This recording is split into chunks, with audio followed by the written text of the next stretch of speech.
अर्थात मेरे पास एक केस आई थी, उसमें बालक जन्म से विकलांग था।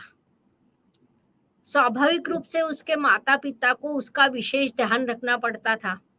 यहाँ तक कि माता को अपनी नौकरी भी छोड़नी पड़ी। इस विषय का जब मैंने थोड़ा अधिक अध्ययन किया, तो उस महिला का के ससुर का निधन होने के बाद बालक का जन्म हुआ था। उसके शरीर पर वही निशान थे जो दादाजी के शरीर पर थे। तो यह क्यों हुआ?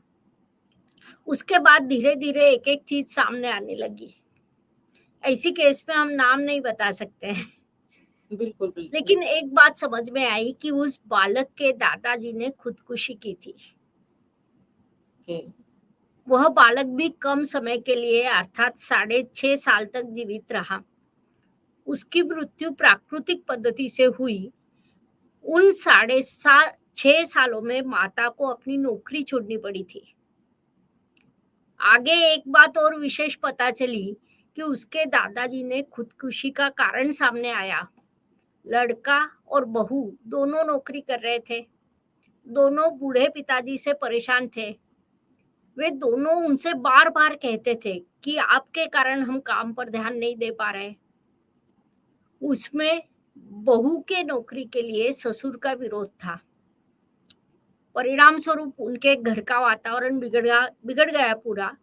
विवाद बढ़ गए, जिस दौरान पूरा दोष बुजुर्ग पिता को दिया गया, जिससे तंग आकर उन्होंने एक दिन खुदकुशी कर ली। फिर मैंने उनकी कुंडली देखी तो उनकी कुंडली में 6.5 साल का जीवन शेष दिखाई दे रहा था। वह बालक भी 6.5 वर्ष तक ही जीवित रहा। अर्थात आत्मा ने अपने 6.5 वर्षों का जीवन इस प्रकार पूरा किया।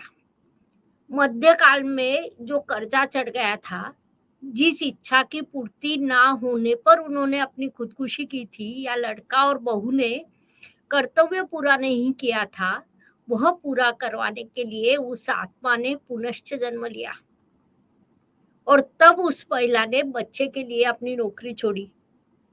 पिता ने भी उसका ध्यान रखा। यह सब बहुत ही आश्चर्यकारक था।